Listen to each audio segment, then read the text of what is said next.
आगे जब पढ़ोगे तो उसके बाद एक देश और परमेश्वर देने वाला है, उसका नाम है यरीहो। हालेलुया। कितने लोगों को समझ आ रही है? और उस देश की शहरपना बड़ी थी, और परमेश्वर जब उसे वचन देता है, उस शहर के पास, उस देश के पास जब पहुंचते हैं ये लोग, उसके बाद एक और वचन आपके सामने मैं लाता हूं, क्या होता है आपके लिए। सुनो, ये वचन आपको सीखना होगा। ये वचन हमें मिलेगा शे की 12 में। शे की 12 में लिखा, फिर यहोशू सवेरे उठा और याजकों ने यहोवा का संदूक उठा लिया। फिर से तैयारी के साथ उठना, विश्वास के साथ अपने बिस्तर को छोड़ना, अपनी नींद को छोड़ना। आलसी 8 बजे सोए नहीं रहना, आलसी 9 बजे सोए नहीं रहना, फिर 12 बजे मुंह हाथ धोकर संगति में आ जाना, और फिर कहना मैं तो 4 साल चला, मैं तो 3 साल चला, मैं तो 5 साल चला, ही हुआ, मेरा तो काम नहीं हुआ, मैं बड़ा दीवा जगा लिया, मैं बड़ा मिट्टी नू रब बना लिया।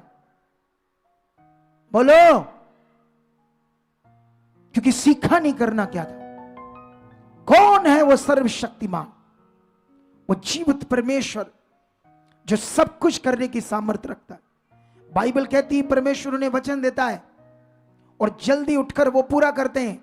बाइबल कहती है उस देश की जो शहरपना है, उसके 7 दिन चक्कर लगाने हैं। पहले दिन 1 चक्कर लगाना है, 6 दिन ऐसा करना है, 7वें दिन 7 चक्कर लगाने हैं। तुम्हें कुछ नहीं करना है, तुम्हें बस ये काम करना है। 7 चक्कर लगाने के बाद ये मेरा वचन अपने मुंह से अंगीकार करना है, मेरा वचन अपने मुंह से बस बोलना है। हालेलुया। कैसे बोलना है? वचन में लिखा, जब उन्होंने ये काम पूरा कर दिया तो 6 का 20 में लगा, तब लोगों ने जय जयकार किया और याजक नरसिंगे फूंकते हुए, और जब लोगों ने नरसिंगे का शब्द सुना तो बड़ी बड़ी सी ध्वनि से उन्होंने जय जयकार किया। जब मैं बोलता हूं ऊंचा बोलो हालेलुया, तो लोग कहते हैं ऐसे बीच में कुछ हालेलुया, हाय हाय,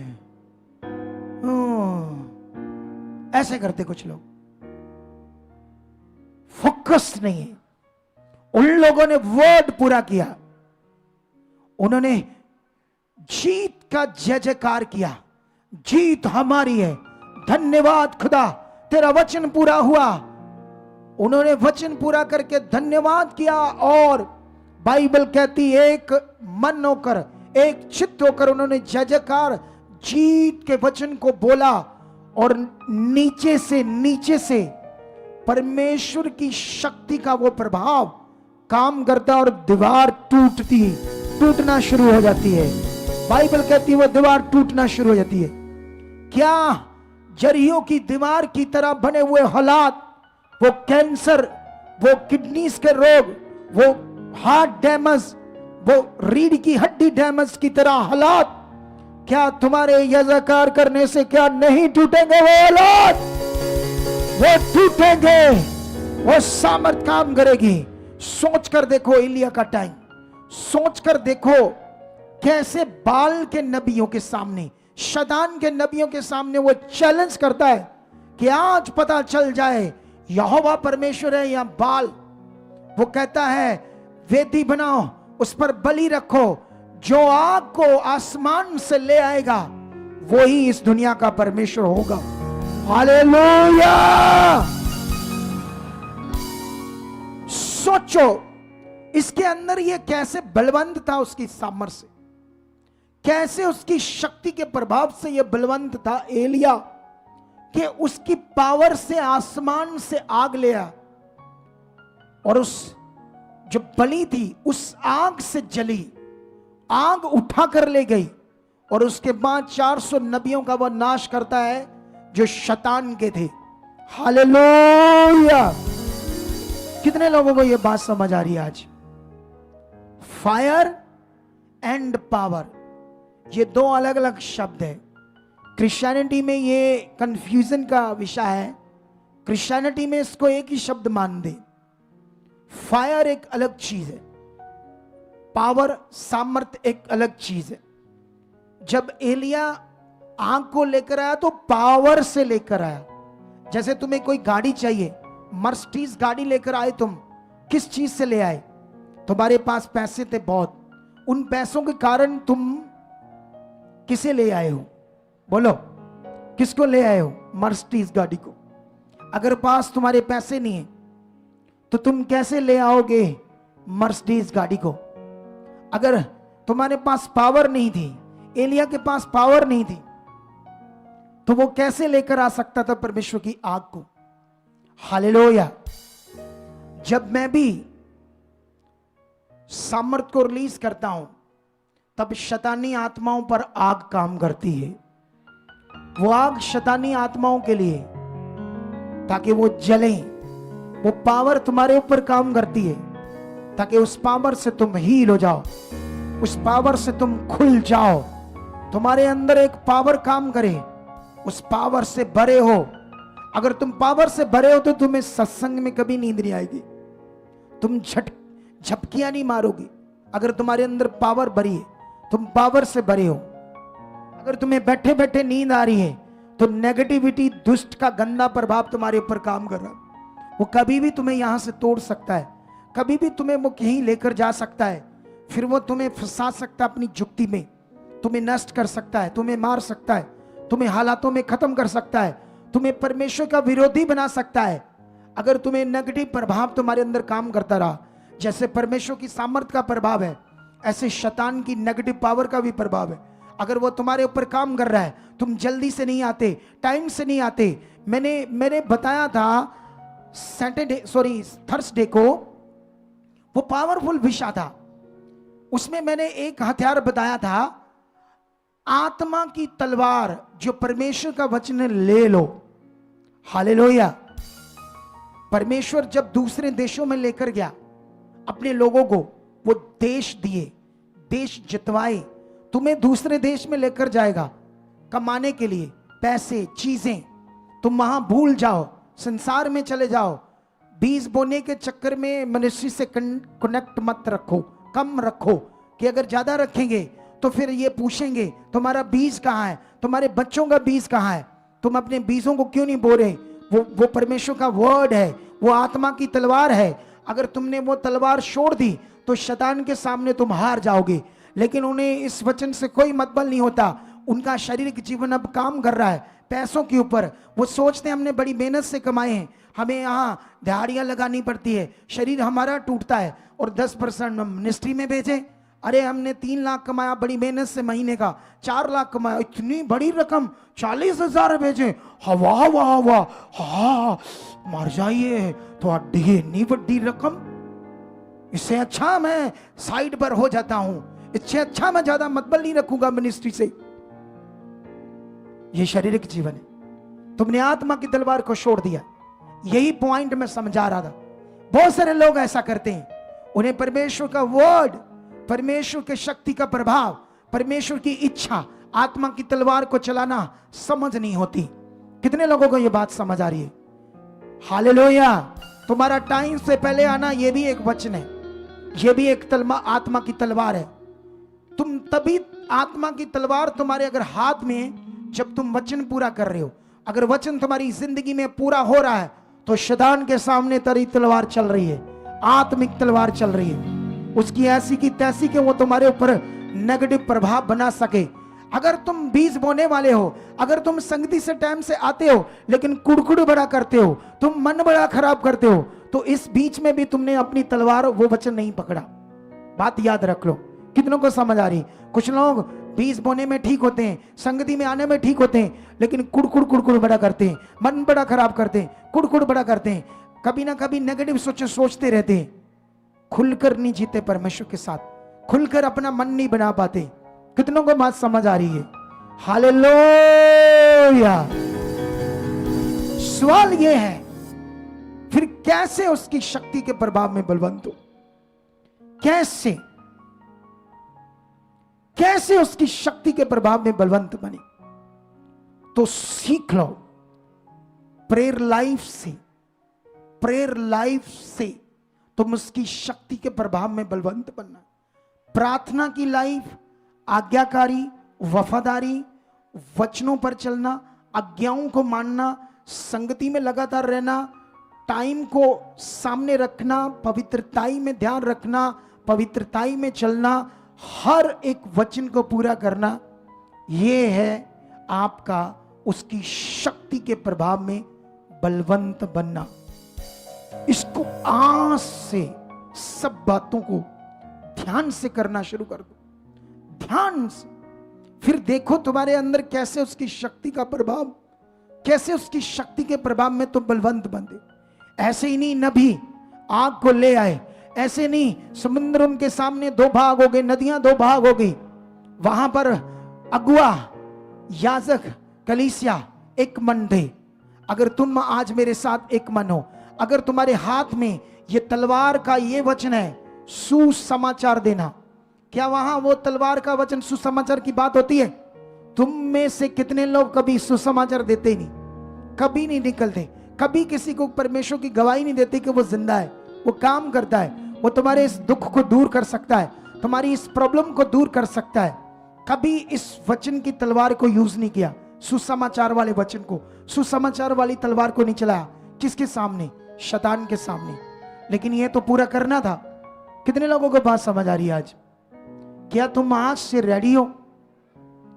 क्या रेडी हो? बाइबल कहती है अफिसियों 1:19 में, मैं इस वचन को तुम्हारे लिए पढ़ता हूं आज, तुमने इसे ध्यान से सीखना है ताकि यह वचन तुम्हारी जिंदगियों में काम करे। 1:19 में लिखा, और परमेश्वर की सामर्थ हम में जो विश्वास करते हैं कितनी महान है, उसकी शक्ति के प्रभाव के उस कार्य के अनुसार जो उसने, परमेश्वर ने मसीह में किया कि यीशु को मरे हुओं में से जलाकर जिंदा करके मुर्दों में से स्वर्गीय स्थानों में अपनी दाहिनी ओर बैठाया, और सब प्रकार की प्रधानता, अधिकार, सामर्थ, प्रभुता और हर एक नाम के ऊपर ना केवल इस लोक में पर आने वाले लोक में भी लिया जाएगा, बैठाया, और सब कुछ उसके पांव के तले कर दिया, और उसे सब वस्तुओं पर शिरोमणि ठहराकर कलीसिया को दे दिया।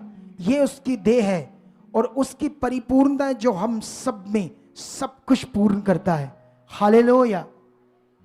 ये वचन बहुत महान है, ये वचन बहुत पावरफुल है हमारे लिए। इस वचन को अगर मैं एक्सप्लेन करूं तो बड़ा टाइम लग जाएगा, कम से कम आधा घंटा, लेकिन मैं इसको शॉर्ट बताता हूं।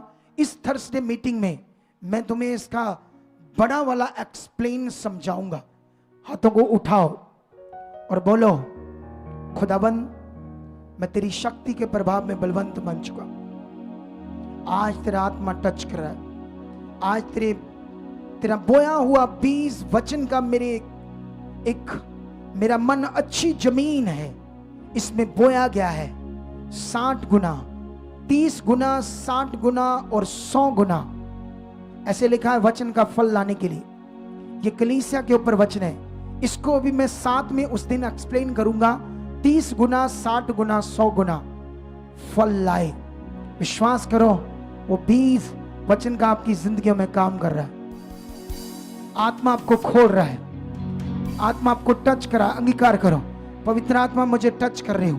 जो मैंने सीखा आप याद कराओगे, जो मैंने सीखा वैसा मैं चलूंगा। तेरे हर वचन को, पवित्रताई को, आज्ञाकारी को, वफादारी को, आज्ञाओं को, वचनों को, प्रेयर लाइफ को, विश्वास में, पवित्रताई में, हर बात में, संगति में आने में, टाइम में, हर विषय में तेरे साथ खड़ा रहूंगा।